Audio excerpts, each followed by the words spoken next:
Okay. We may all agree that the biggest murder trial in history was the Nuremberg trial with over 190 defendants. Well, that is quite the case.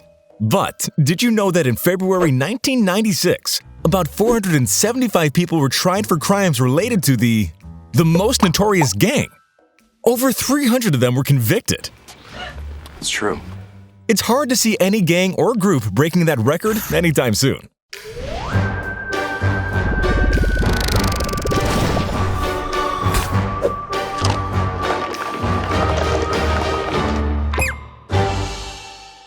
Okay guys, welcome back to Bite Size Life. Hello there. Today, we take a quick look at arguably the world's most notorious syndicate of criminals.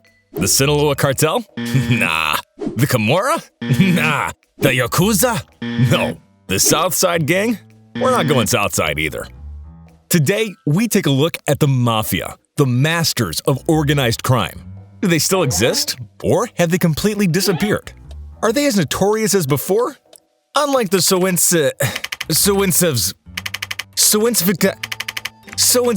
Bratva? God. Okay, unlike the Russian Bratva, which is largely passé, La Casa Nostra is still very much in existence. But how do they carry out their activities under the eyes of today's law enforcement? Why isn't the Mafia just as prominent anymore? Let's just say that three things are responsible for that: technology, law enforcement, and competition. Okay, so here's the thing. The Mafia came into prominence somewhere around 1931 with the five families: the Bonanno, Colombo, Gambino, Genovese, and Lucchese families. They reigned in the streets for roughly 50 years, gathering at least a few thousand followers and committing some signature gruesome murders. These five families ran the Italian-American Mafia and covered much of their tracks, but all of that changed in the 80s and the 90s. In 1969, the FBI arrested Joe Velacci, a Genovese mob lord. In exchange for avoiding the death penalty, Joe began to leak the identities of many ringleaders in the five families. The FBI began to offer protection for reveals of more leaders, which led to their arrest and trial in 1986. As the saying goes, strike the shepherd and the sheep will scatter. Series of major convictions to major mob bosses and ringleaders of the Mafia crippled the gang. The conviction of the Dapper Don, John Gotti, and 1992, and his death 10 years later, dealt alley-like blows to the Mafia, including the murder of Francesco Galli in 2015. What we know for sure is that the Mafia very much exists. They aren't as powerful as they once were, but they're still right at the heart of organized crime. They may not be able to pull off a La Casa de Papel as they did in the Lufthansa heist at the JFK International Airport, neither can they have a major say in national politics like they once had. But they still run much of the gambling industry and the entertainment industry by proxies.